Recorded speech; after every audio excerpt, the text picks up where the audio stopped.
I was telling Julie earlier how romantic and exciting her past career is to ordinary people like me. I've heard her talk about she had to hurry and get ready and give a party for a prime minister, and she's met kings and queens and no telling, and most of us haven't. And so it's pretty exciting to know a person who has and gives parties for. And so I very much want to turn this over to Electra, who will introduce our fabulous Julie Connor. Electra. Thank you, Karen. Our president and fellow alumna, Julie Gianelloni Connor, double majored in English and history, and then went on to receive a master's degree from the University of Houston in creative writing, after which she attended the National War College and received an MS in National Security and Strategy. Julie served in the United States Foreign Service for 33 years. During that time, Julie completed 9 overseas tours in 7 countries. Julie was the founder and first president of Executive Women at State in the Department of State during her tenure as office director handling multilateral affairs. In 2019, Julie founded Bayou City Press, which I also hope we will hear more about today. Let's welcome Julie Connor. Thank you, Electra. Thank you, Karen. And I've been looking at the pictures on the screen. I see, of course, wonderful SRUW members that I've had such joy working with since I returned to Houston. I also see writing friends. I see book club friends. I see traveling rice owl friends. And I see some new friends who I look forward to meeting. Thank you all so much for tuning in today. I'm talking on a subject that I think is so important, but really most Americans go, ah. This was a shock, I think, to most Foreign Service officers when we get home from our first tour, and we're so excited, and we have all these stories to tell, and we'll tell a story, and then someone in our family or friends will say, oh, well, that sounds wonderful. Now, what do you think about those Texans? And so you quickly find out that most Americans just don't have a clue about what you're talking about and really don't care. So when a group actually wants to hear about the Foreign Service, it's a wonderful thing to hear. And I'm afraid I'm going to gallop you through a lot of information, but I am going to try to keep some time at the end so that you can ask some questions. So I'm going to try to see if I can get my screen up here so that you can see the screen. Can everyone see the screen? Can you just nod? Okay. So today we're going to talk about the Foreign Service and my career. That's really, in general, I've narrowed it down. Just what is the Foreign Service and what did I do during my career? So here we are, the Department of State. We had diplomats even before we had a country. The Continental Congress dispatched Benjamin Franklin and John Adams overseas to represent the new colonies, the new forming a country, went to France for military help and to the Netherlands for financial help. And then later Thomas Jefferson joined Benjamin Franklin in France. In fact, Thomas Jefferson was having such a wonderful time in France with the wine and the art and the museums. He didn't want to come home, but George Washington said, finally, you need to come home because I need a Secretary of State. So Thomas Jefferson was our first Secretary of State. And the State Department is the oldest cabinet department, and the Secretary is the 4th in line to the presidency. So here's our current Secretary of State, Anthony Blinken. He just started, of course, in January. And the State Department and the Secretary serve as the principal advisor to the President on foreign policy issues. Frankly, today, this is highly challenged. First of all, we have a national security advisor. And second of all, we have the military. And so everybody is elbowing in this arena for who is the top foreign policy advisor, but in theory, it is the Secretary of State. The Secretary coordinates foreign policy issues for the government, and we have a huge interagency process.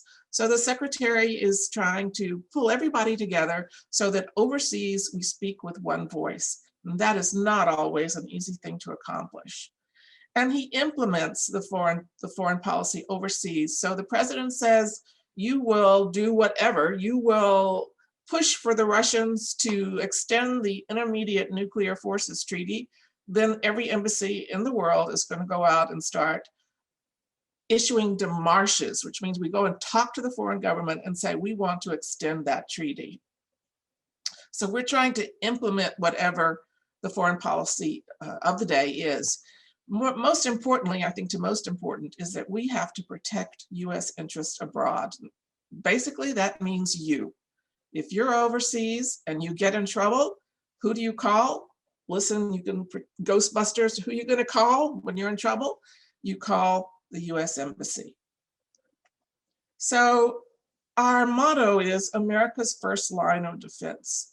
And we use this motto because Americans don't really think of us as being defenders, as being helping. They just don't. And we'll talk about that a little more. So what is the Foreign Service? Basically, it's just the people. It's the people who staff our embassies and missions abroad. And we're called the diplomats. I'm going to talk about some of the myths and problems we have. And I don't hear this so much, but when I first joined back in early 80s, the Foreign Service had this image of being the striped pants set, always going to cocktail parties, East Coast elite. Well, that is not the Foreign Service. None of us wear striped pants. We do go to a lot of cocktail parties, but believe me, most of the time we'd rather stay home, because if you're working all day and then you have to go out in the evening several times a week at a minimum, and you're not going there to have fun, you're going there to work, because what you're doing is meeting contacts, getting information from them, and trying to influence them by talking to them about US policy. You're not there to have fun, you're there to work. And there's no tea served. That is true. There is no tea served at those cocktail receptions usually. All right, so who comprises the State Department? It's about 77,000 employees. Now my numbers are, things are always shifting a little bit, but this is approximately correct. And the 13,500 Foreign Service officers, this is really the core of who we called our diplomats. And we're divided into two categories, generalist and specialist. I was a generalist. We have to agree to worldwide assignments. You have to go wherever you're sent. A typical assignment, like a military assignment, will be 2 to 3 years. And most of our career is going to be overseas, but we do come back to Washington. There are also 10,700 more or less civil service officers. These are people who staff our department back in Washington and all of our passport agency offices, all the different offices we have scattered around the United States. They are US based. We also have a new category called Consular Fellow Employees.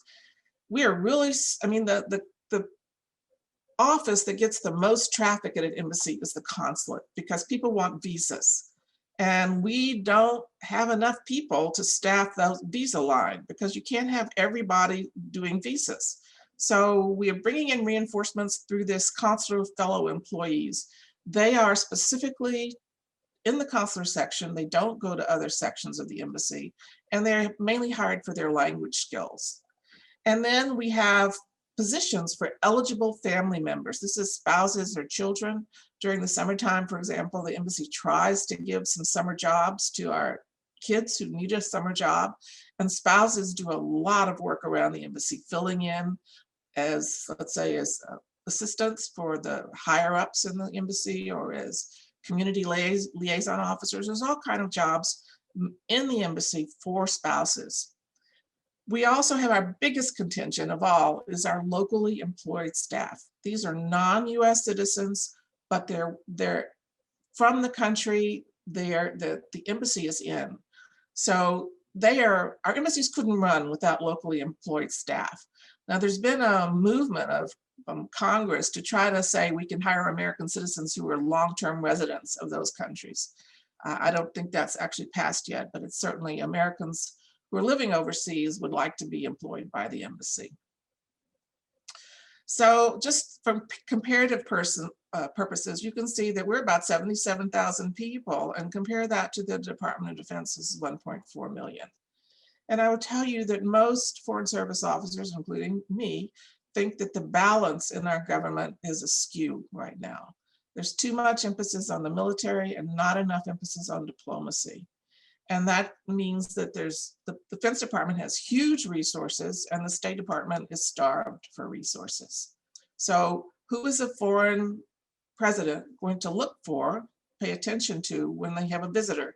If you have the Secretary of State come to town, that's very nice. If the Secretary of Defense come to town, that's a big deal. They have big pockets with lots of money in that they can spend overseas. So let's talk a little bit about the Foreign Service officers. As I said, we have generalists. So what are the characteristics? They have to accept worldwide assignments. Their first 2 tours are directed. That means probably they're going to be giving out visas in the Consular Section because we have such a need for consular officers. They receive professional and language training. Promotions are based on your performance. If you manage to get tenure, it takes you 2 or 3 years to get tenure, then you're pretty much guaranteed a 20-year career, which means you get to get your pension. Like the military, after 20 years, we qualify for a pension. And it's an up or out system. That's, again, like the military. If you don't get promoted, then you're very politely asked to resign. And there's no saying, no, I'd rather stay, thank you very much. If you don't get promoted, then you're out.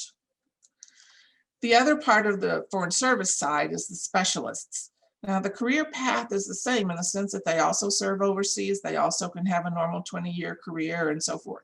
But they don't enter the same route. They come in a route which really looks at their qualifications more. So we're looking for specialists. And another difference is, again, they will spend their whole career in their specialty. They can't move around. You'll see later in my career, I did a lot of things over the term of my career, but if I were a specialist, I would only do what I came in to do. So I used to tell my candidates when I was advising young people interested in the Foreign Service, anything you can imagine we do in the Foreign Service, because it's like a mini government there. We have to have all kinds of people. We have to have people who can run the motor pool. We have to have people that can make sure our houses are safe. We have people to run the communication system. So as you can see, we just have a whole variety. Everything from engineers to psychiatrists are hired by the State Department as specialists, and then they serve overseas.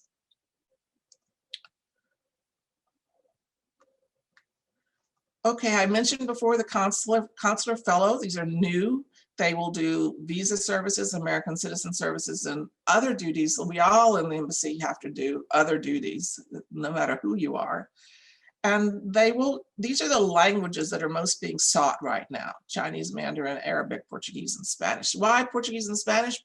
Because a post like Mexico City, the visa line is huge. They have to process so many people in that country. Other countries too, Brazil, huge visa sections. And then our eligible family members. Now, here's the category, the people that stay back in Washington, about 11,000. They are not Foreign Service, so their rank system is the regular government system, that is GS. And the ranks go from GS1 to GS15, and if they pass over into the senior service, they are in the senior executive service. They're based in the US, they're selected on their resume, not on testing like we are. And then it's a normal career path. One of the big tensions in the State Department is between the Foreign Service officers and the civil service employees, because the civil service employee says, you know, I would really like to spend 2 or 3 years in Paris. I'd like one of those jobs. But they're not so interested in going to Asuncion, Paraguay, like I did. And that's not their idea, but they get very frustrated that they can't go to whatever area it is that they want to serve in to a particular post for 2 or 3 years. So there's been a lot of effort to make the whole system a little bit more flexible and let some of the civil servants actually do a tour overseas. And again, they don't want to do the visa line. That's not what they want to do. They want to work in their specialty area, whatever it is. We couldn't run our embassies without our locally employed staff. I can't tell you how we rely on them. I mean, we switch in and out every 2 or 3 years. We come into a new country, a new government, a new language, a new everything. Our local employees are the ones who take us by the hand and say, you know what, your first week, here's the people you need to go pay courtesy calls on.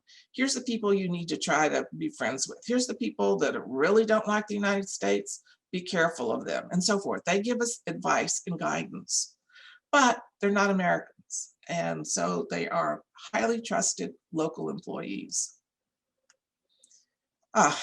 Political appointees. Let me just say that we are the only major developed country in the world that has political ambassadors. No other country does this. The Canadians don't, the Brits don't, the Aussies don't. You are a career diplomat. If you want to be, if you're an ambassador, you're a career diplomat. Traditionally, though, the United States has stuck with this idea of political appointees for ambassador. And ever since I started, it hovered around 30%, 35% of the ambassadors would be from the political ranks. Under the last administration, it got up as high as 45%. But I think our current president has promised that it will go back down to traditional levels. As far as the Foreign Service professionals are concerned, that's still 35% too many, because with a few exceptions, most of those people get their jobs because they're big campaign donors. Now, you might know from your history that it used to be that military officers could buy their position. They could buy their generalship or their colonelships. But it wasn't long after the Civil War that people said, no, this isn't working for us. So we developed a career military. But unfortunately, in diplomacy, we still have everyone thinks they can be an ambassador. And so they do. They buy their ambassadorships by becoming big political donors. Now, if it was just ambassadors, that would be, at least it's traditional, even if we don't like it. But gradually, there's been a downward seep of appointments. So we have more and more politically appointed people as undersecretaries or deputy secretaries or even deputy assistant secretaries. So it's hard when you're a career officer and you want to be promoted up into a position of importance when all of these positions are being filled by not diplomats, but by political appointees. So this is my no respect number 2. Not only are we not tea-sipping, striped pants diplomats, but we are training our whole career to be an ambassador. So one of my mentors, Sally Grooms, who did become an ambassador, she was sitting at a dinner table one night with a American military guy next to her.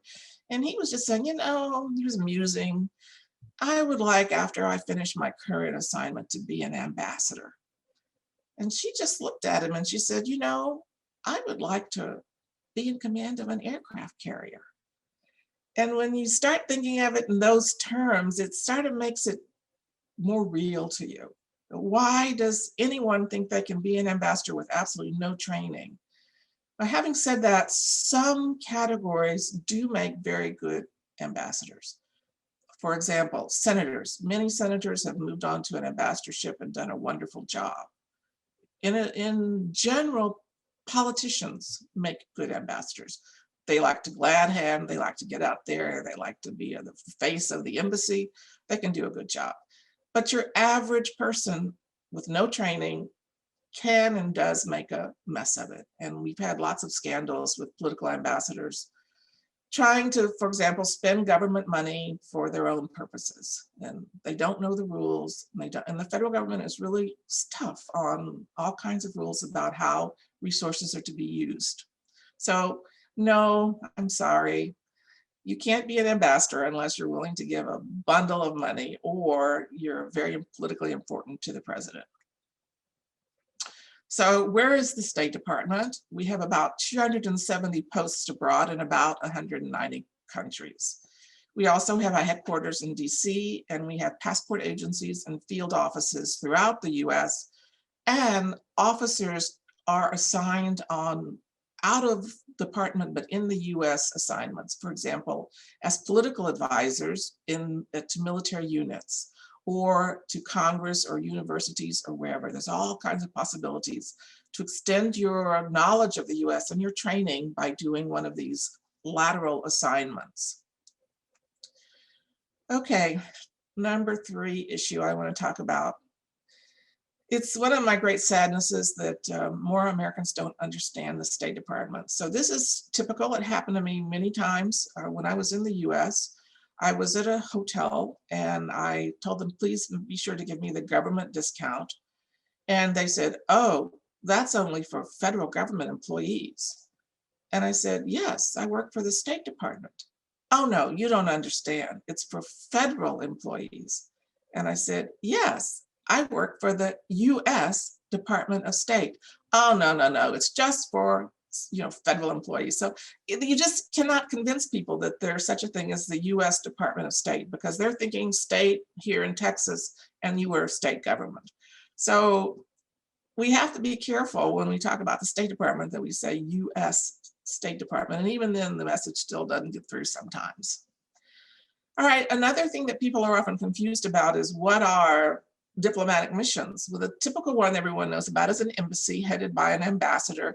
And this number 2 is called the Deputy Chief of Mission. The ambassador is actually the Chief of Mission. That's his second title. But there are also consulate generals. These are very special, mainly historical. We just lost one of our oldest consulate generals in Jerusalem when our past president moved the embassy from Tel Aviv, where it's been ever since the founding of the State of Israel, to Jerusalem. The consulate general in Jerusalem was left in place to serve the Palestinian population. But now that the embassy has moved to Jerusalem, I'm not really, frankly, quite sure what's happening on that. Within a country, other than consulate generals, if there's another place where you need a post, then you put a consulate. And we all are familiar with that here in Houston because we have consulates of many other countries here in Houston. Mexico, every Central American, South American country, many other countries have consulates here. And why are they here? They're here to serve their citizens and for us to go get visas to visit their country. That's the 2 main purposes of a consulate. It's to serve its citizens and to provide visas to the host country citizens. But there are other kinds of activities and where we have a mission. This is particularly multilateral organizations, or when there's a treaty negotiation or anything like that. They will be headed by a chief of mission. So what's a typical embassy look like? Well, we always have a boss. The boss is the president. Even the president has his bosses who are the American citizens. But then for the State Department, under the president's Secretary of State, that's who's in Washington. And then here, or in country, it would be the ambassador, or also called the chief of mission, the deputy chief of mission. And then for the State Department, the 5 sections that are the core of the State Department, plus a security officer, and then all the other agencies. And you can think of an embassy like as a mini White House overseas. Everybody wants to have overseas presence. Every agency, every department wants to have overseas presence. So I want to just gallop through these because people don't really know. So the political section, what do? They do domestic foreign politics. So what's happening in Uruguay right now? What are they thinking about X, Y, or Z? The political section officers are going to be reporting back on those issues. They also have to write the human rights report for their country every year. They do demarches on arms control, et cetera, et cetera. Every section has its list of issues. And this is just a small list because anything that comes along, some section of the embassy is going to have to handle it. Another big section is economic. They do not businessman kind of economics, but country to country economics. Public diplomacy is what most of my work was in, and it's divided really into press and culture, but we do exchanges, we have libraries and cultural centers. The consular section, this is the section that most American citizens have contact with, American Citizen Services. That's where you go to get your passport renewed. If you get arrested, that's who will come and visit you in jail. They take care of disappearances and deaths, federal benefits. If you didn't get your Social Security check and you're living in France, you're going to go to the consulate to try to get help. And they take care of voting for American citizens overseas. So they're very, very important for American citizens who are living in foreign countries. But they also deal with visas, both visas for people who want to come to live in the United States and people who want to come and visit. And they do other services like notarials. Management, they make the embassy run. So they just take care of everything. Where are you going to live? How's, lights? Who's going to work in the embassy? What about people getting sick, and so forth and so forth.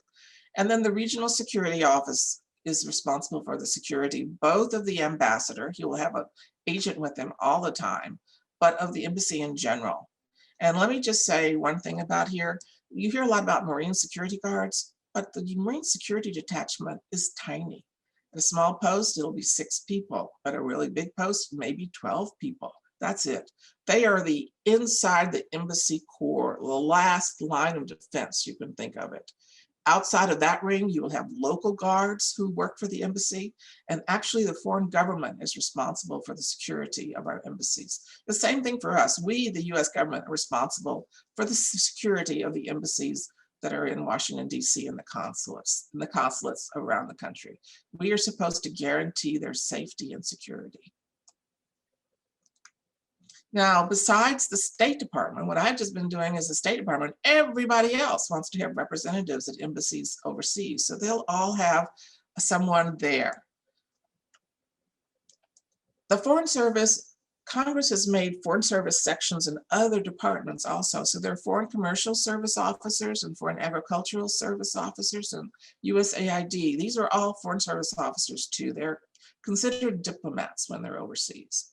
So again, counseling young people, I'd say, well, what is your real interest? If you're really interested in business, for example, then you need to consider the Foreign Commercial Service, because they help businessmen who either want to import or export from foreign countries. Electra was talking about this with me. This is how you become a Foreign Service officer. It's quite a complex process. You start with a written test, then you get evaluated on your qualifications. This is the only new area that has been put in the procedure since I joined 40 years ago. You have to go to an oral assessment. You have medical and security clearance. You have a final review of your overall file. After all that happens is your name is put on a register in rank order based on your scores. Now, when I joined in 1981, we were having a hiring freeze. I mean, when I got on the register, so I wasn't sure I was going to ever be offered a job before my name came off the register, because your name only stays on the register like 18 months. And if you don't get offered a job in that period, then you have to start the process all over again. But I did get offered a job. But the whole process to get to that point took me about 2 years. They're now trying to streamline it, so it now is about 18 months, the last I heard. And then one day the phone rings and someone says, we'd like you to come to Washington on May 31st, in my case, to join the new Foreign Service Officer class. I have a funny story about that if I have time to tell you. So what's on the test? Basically, you have to have a well-rounded education. It's actually, if you're a humanities graduate or a lawyer, we usually do pretty well on this test because we've studied all this stuff and we're good writers. Good writing is very important to the Foreign Service because we do so much reporting back to Washington. At the oral assessment, we have a group exercise. How well do you work with others? We have an interview with a panel. That is a real stumbling block. And then we have a case management exercise. You're given a stack of papers and said, okay, you have 30 minutes to evaluate and 30 minutes to decide how you're going to deal with all of these things. And it's daunting. And the oral assessment, when I took it, was held around the US, but the written test was held once a year. Now it's done by computer all during the year, and the oral assessments are held at various times in various cities around the US. You really have to be almost a water walker to meet all of these different things they're looking for. Me, my weakness was always quantitative analysis. Of course, that's not too important in the area I was interested in. If I'd been interested in economics, then this would have been a problem for me. But you have to kind of display all of these as you go through the process. And I've been mentioning this a lot as I go along. We are the civilian version of the military overseas. So we, like the military, have an up or out system. Our promotion is by a supposedly impartial board. Our usual career is 20 years. We must be promoted over the threshold to enter the senior foreign service. And our senior foreign service is equivalent to the military flag rank. When I first joined the Foreign Service, the most studied question was whether USIA, my original agency, should be absorbed into the State Department. There were so many papers and proposals and studies. Well, that was finally decided and USIA was absorbed into the State Department. But now it's all this focus on the State Department and all kinds of issues. The regional bureaus versus the functional bureaus. Traditionally, the regional bureaus, in fact, they still do hold all the power, but multilateral issues are becoming more and more important. Human rights, the environment, and so forth. So shouldn't these be more powerful within the State Department than they are? The entry system, people really object to the entry system because they think it's elite. People want to come in at the mid-level area, and they really are not allowed to. We need more diversity in the State Department. The political ambassadors I've already talked about, and the State Department has traditionally resisted technology. So these are all areas that need to be worked on, but everybody has a different opinion on what to do and how to do it. So here's my fundamental facts after 33 years in the Foreign Service. A department is only as important as its boss. If your Secretary of State is James Baker and he's longtime friend with the President George Bush, then the State Department is the #1 agency as far as foreign affairs. If your Secretary of State is Rex Tillerson, you are left out of the important, not me personally, I'm talking about the Secretary of State will be left out of the important meetings and decisions. That's a sad state of affairs. If your boss wants to protect his department and staff, wonderful. But unfortunately, during my time, Joseph Duffy, the head of USIA, did not fight for USIA, and we got folded into the State Department. And you all know about Mike Pompeo not defending Ambassador Marie Ivanovich. That's recent news. Foreign Service officers are appalled by the fact that our boss did not stand up for an ambassador. Okay, we know that Americans do not understand what the State Department does, and they don't appreciate the sacrifices or support the department, and that's really sad from my perspective. Congress finds it easy to underfund foreign programs. We're not foreign programs, but they think of us as foreign programs, and they don't see how we're contributing to America's defense. And everybody wants in, but not for a full career and not for worldwide availability. So as I said, oh, I would love to go to Paris for 2 years, but count me out if it's Ouagadougou. I'm not interested in going there. Don't send me to Nairobi, forget that. So the Foreign Service says, yeah, we want to do this. We'll go anywhere, and we want to do it for 20 years minimum. So I like to do a gallop also through my career. I'm sure many of you have been waiting for this part of it.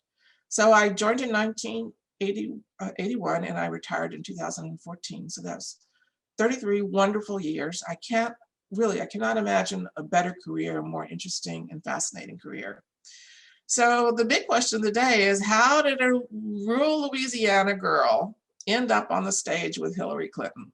Okay, that's a big progression from showing livestock in 4-H as a teenager to ending up here.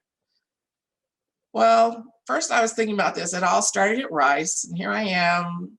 Darcy, one of my floor mates, is in the audience, I know, and this is me going to Rice. You can see the flip of the day and the old-fashioned suitcases. That's me taking off for Rice. Okay, so, but I dropped out of Rice. So I'm thinking, well, that's really where it started when I dropped out of Rice. But no, then I thought, no, it really all started at prep school before I got to Rice, because I worked very hard in Model United Nations. In the East Coast, these are very common for high schools to have groups that participate in these Model United Nations. And they're really wonderful to teach you about international affairs. So I was involved in that. I did debating club and I did current events, which was basically Model United Nations. And I was at a girls' prep school. So we loved the Model United Nations because we got to go somewhere and meet a lot of the guys from the boys' prep school. It was a lot of fun, but it's also informative because you represent a country and then you have to go and advocate for your country's positions. So that got me interested in foreign affairs. But then I thought, no, really, it all started with my grandfather. Here's my grandfather. You won't see many of these, I'll tell you this. This is my grandfather's cap from the Veterans of Foreign Wars, the lodge in Havana, Cuba. My grandfather spent his whole professional career working in Cuba, and my uncles and my dad grew up there, and the family was there, American citizens, but we call expats living overseas, until, of course, the the deluge came for the family and they all had to leave. In fact, all Americans had to leave. So this actually, this is a picture of one of my uncles. I think you probably recognize this character, or you should. That's Fidel Castro. This was Fidel Castro's first address to the American press, and my uncle, with his beautiful Spanish, acted as his translator. So the family had an interest in foreign affairs, an interest in Cuba, and that's all I heard about growing up was Cuba, Cuba, Cuba, and my grandfather. Okay, but the truth is it really started when I dropped out of Rice and went to Portugal, because I found that I loved living overseas. So this was the apartment, this floor up here, the apartment I lived in Lisbon. It was a 5th floor walk-up apartment, no electricity, I mean, no elevator. You had to walk up, and the 5th floor is actually the 6th floor, by the way we count it. So it was a hike if you had groceries or anything like that, but I was young, so it was fine. I loved it. And here my mother came to visit. This is me and my mother, and this is my friend. She was actually working at the Rhodesian mission in Lisbon. They couldn't have an embassy. They weren't allowed to have an embassy, but they had a mission. So here she was, my first diplomat that I really got to know. So overall, my career progression, I started with the United States Information Agency. I was there for 19 years, and I rose from the entry level. In my case, it was an FSO 5. You enter that if you have a master's degree, and I rose to the Senior Foreign Service. And then USIA was absorbed in the State Department, and I spent another 14 years there, all in the Senior Foreign Service. So I ended up as an FEMC, which is Minister Counselor. It's roughly equivalent to a 2-star general.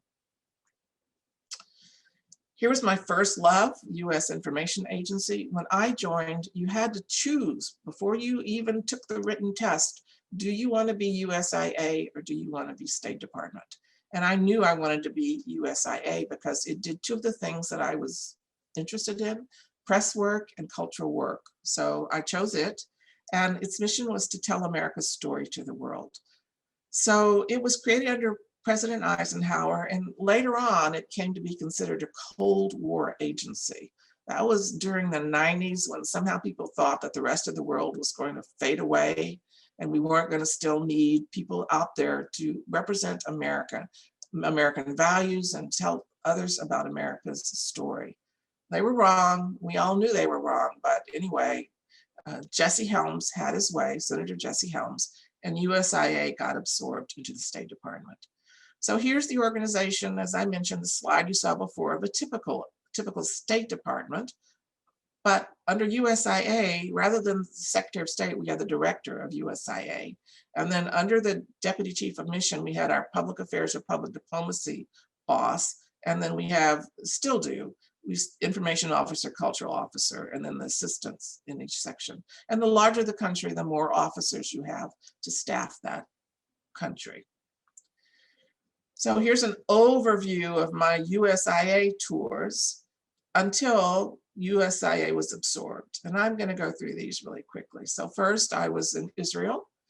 I went on what we called at that time a JOT, Junior Officer Trainee Tour. So I got to spend a month in various sections just to see how they operated.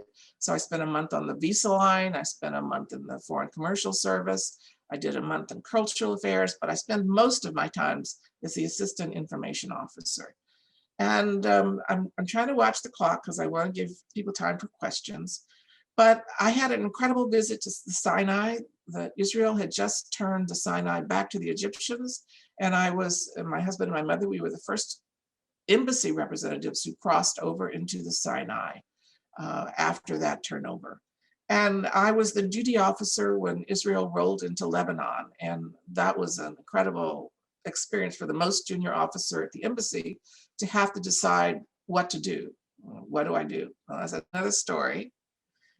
Next, because I wanted to go to a Spanish-speaking post, I went to Paraguay, and I was the Cultural Affairs Officer. This was one of several times in my career when I had 2 full-time jobs. I was the CAO, the Cultural Affairs Officer in the embassy, but I also ran the binational center, which they call the Centro Cultural Paraguayo Americano. I worked from 8 o'clock in the morning till 10 o'clock at night every day, because almost every night at the cultural center, we would have theater or a library event or an art gallery opening or something going on. And I had to be there. So I worked in the mornings in the embassy and then afternoons and evenings at the Centro Cultural. And again, this is because we're underfunded. We don't have enough people to fill the positions we have overseas. Here am I at a gallery opening. These were board members of the Centro Cultural. Then I went to Guatemala. I'd done 3 years in culture. Now I wanted to do 3 years in press. So I switched over to the information side. The Central American War was underway. We had tons of visiting US media and congressional delegations trying to figure out what's going on with the Contras, with US policy, what's really happening. And I don't remember if you remember a guy named Eugene Hassenfuss. He was a contractor, shot down, and the Sandinistas captured him, and it was a whole big to-do. And I had to work to get the press issues all around that sorted out. Next, I went to Indonesia. If you ever have a chance to go to Indonesia, go. It's the most exotic place you can imagine. Again, I went as the press attaché there. I only stayed 2 years. I would have liked to have stayed much longer, but I had several medical problems while I was there. And this is one aspect. You're in a foreign country. If something happens, you are very far away from American medical help. Usual practice was to evacuate people to Singapore where the doctors were better. But in my case, they didn't exactly know what I had and they couldn't evacuate me. So I had an operation in Jakarta. And it was pretty scary. That's a risk you take when you're in the Foreign Service. After that, because I wanted to, basically because I was still trying to have a baby, I went to Colombia. And I was out of my section. I took an assignment with the Narcotics Affairs section. In some embassies, they have these special sections just to deal with narcotics issues. It was a danger pay post because we had these murderers running around like Carlos Escobar and Jorge and Carlos Ochoa. I said Ortega here, but they're Ochoas. And they're blowing up things and killing people. Luckily, they were more interested in killing luckily for me, Colombian judges and Colombian legislators than they were in killing American diplomats. But one of my main jobs was to try to keep those judges alive by giving them help in the form of bulletproof armor, armored cars, bulletproof vests, radio equipment so they could communicate with police and so forth. It really was a very dangerous place at the time. But the good thing for me that came out of Colombia was I adopted my little boy, James. And here he was, he's Colombian born, and I can't say enough about the opportunity to adopt this baby.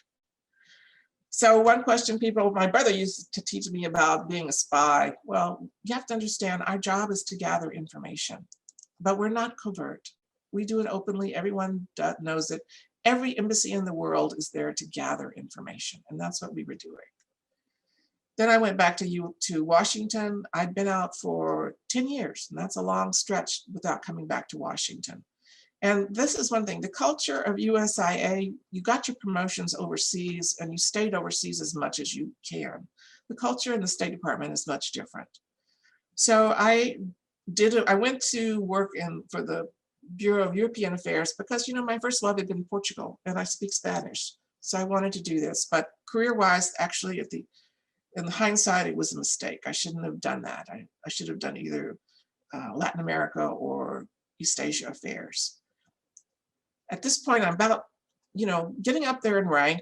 So I asked for and was assigned to the National War College.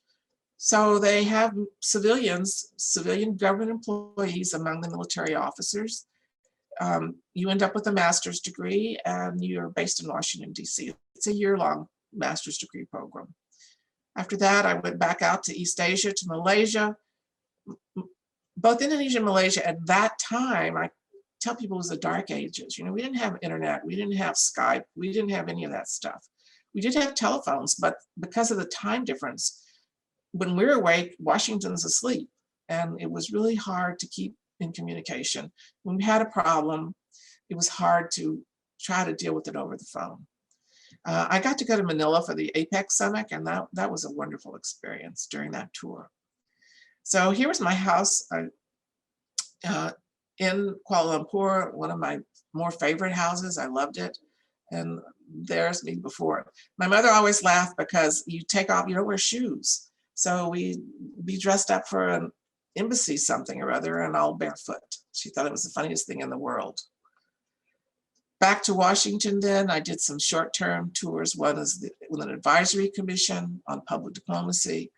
Then I bounced back to Israel. It's not that usual to go for a second tour, but I loved Israel, so I wanted to go back. This time I was the cultural affairs officer, and halfway through, I also became the officer for Gaza because our Gaza officer had to go home. And they had no one to do Gaza, so I took it up. And that meant I went to Gaza a lot in an armored vehicle with an escort to keep me safe. For some fun things too, Danny Glover visited. I got to escort him around. And then towards the end of my assignment, or halfway through, USIA was absorbed into the State Department. So I found myself in a new agency with a new culture. They do a lot more. Now, guess who came to Tel Aviv while I was there? Secretary Powell. And you know who this is? Can you guess? That's my little baby grown up now. And not at all scared about getting up there in Colin Powell's face. Family issues are something that you have to think about before you join the Foreign Service. So now I'm in the State Department. Here's my overall career, what I did. State Department, you spend a lot more time in Washington because you have to manage the interagency. It's understandable, but it's just a different culture.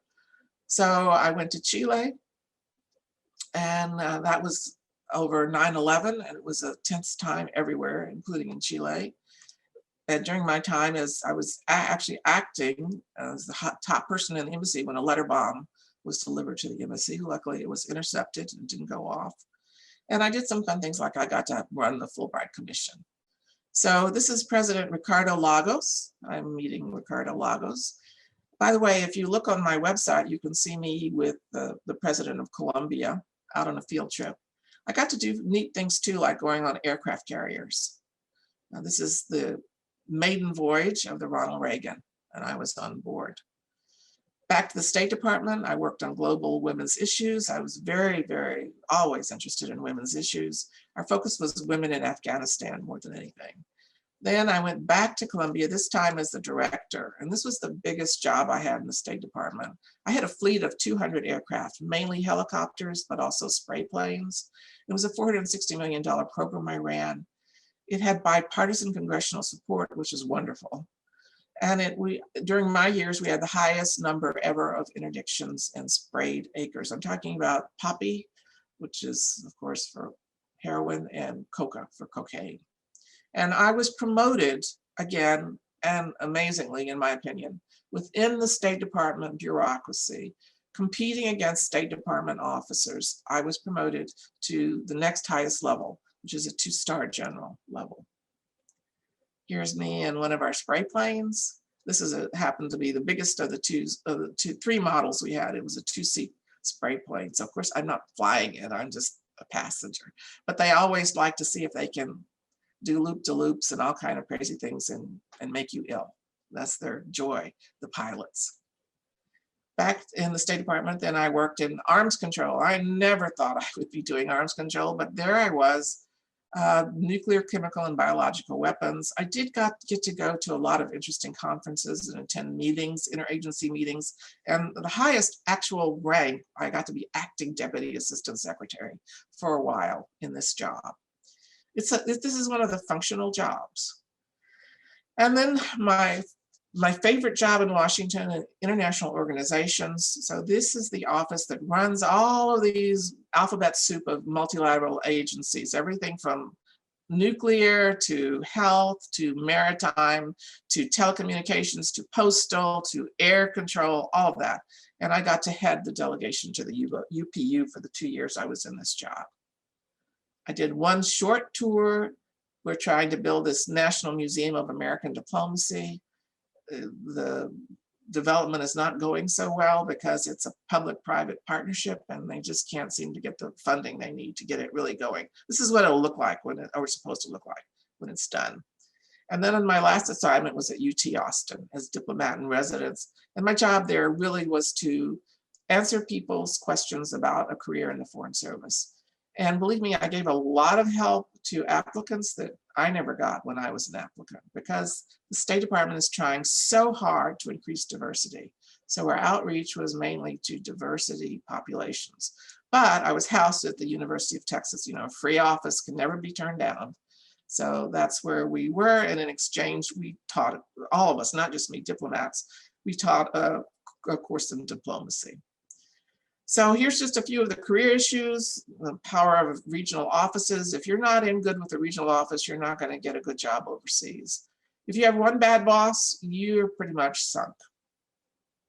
It's still an old boy system, very much, extremely much. There's a glass ceiling still after 33 years. Within the career service, many more men rise to the top than women. And it can be difficult for family. These are all things that just affect one's careers. And I've mentioned the politicization of the State Department. Of course, the attacks on the deep state, which is, you know, as far as I'm concerned, we are your servants. Certainly, I know I work long and hard hours, and I know my colleagues do too. And because of various things, the mid-ranks have been hollowed out. You can't run a hierarchical system and not have people at a certain level. It doesn't work. You want to read about the Foreign Service? These are two great books. This is written by Foreign Service officers inside a US embassy, and this is written by outsiders, but it's quite good, first line of defense. And let me just, I want to get to answer some questions, but let me just say, after the Foreign Service, I did a lot of travel that I've been saving up. Then I became an author and then a publisher. Here's my first book, Savoring the Community of Santiago. Here's my second book about international adoption. You may think, okay, well, how do these two things have anything to do? They both have an international aspect. Probably all my writing has an international aspect. I've also had some short stories published and some anthologies. And here's my website, Bayou City Press, and my author website.